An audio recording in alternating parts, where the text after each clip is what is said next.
তোমার অত্যাচারে আমি চুপ হয়ে গিয়েছি। তোমার অবহেলায় আমাকে নীরব করে দিয়েছে। তোমার কথার আঘাতে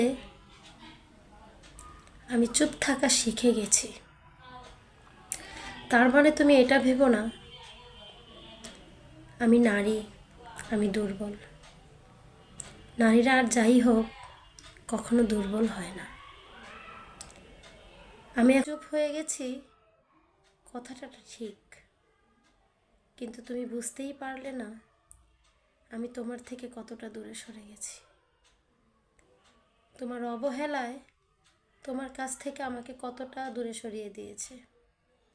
এখন আমি তোমার কাছে কিছু এক্সপেক্ট করি না, তুমি সেটাও খেয়াল করলে না।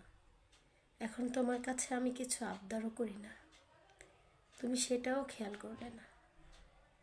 আগের মতো তোমার সাথে পাগলামিও করি না, জোরও করি না কিছু নিয়ে, তুমি সেটাও খেয়াল করলে না। তুমি ভাবছো যে হয়তো এখন আমি শিক্ষা পাচ্ছি। না, এইগুলোর মাঝে আমি একটা জিনিস বুঝতে পেরেছি,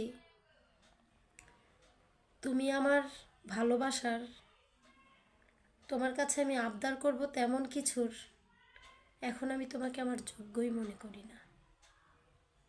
সেই জন্য আমি সম্মানের দিকে তাকিয়ে চুপ হয়ে গিয়েছি, নারী বলে না।